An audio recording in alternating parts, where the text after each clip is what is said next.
Hey, so this problem says determine whether or not the relation represents y as a function of x. So the first thing we're going to do is we're going to try and get y by itself. So our equation says 9x equals 3y squared. All right. I'm going to try and get y by itself. So I'm going to divide by 3 on both sides. So I've got y squared is equal to 9 divided by 3x. 9 divided by 3, that's just 3x. All right.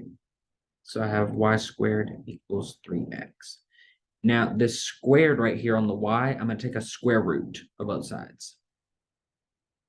And so remember that when we take a square root, we have to look at the positive and the negative values that go to that square. So we're going to get y is equal to plus or minus the square root of 3x. All right. To see whether or not this is a function or not, I'm going to look at some different x values and f of x values. My f of x is my y. All right, I'm going to do -2, -1, 0, 1, and 2. All right. When I plug in -2, f of -2, this is plus or minus square root of 3 times -2, which is plus or minus square root of -6. All right. Here I've got an issue because f of -2 is positive square root of -6, and it's negative square root of -6.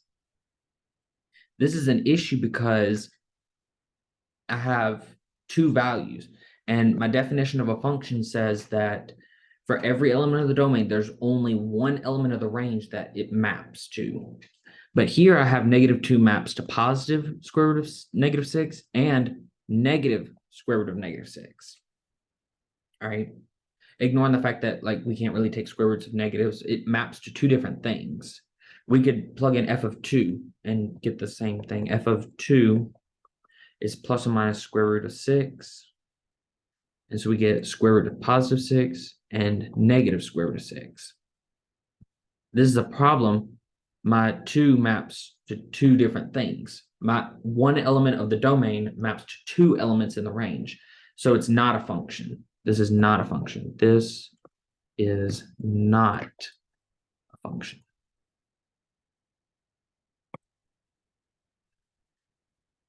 What we look for in a function is that one element of my domain maps to one element of my range, some x, f of x,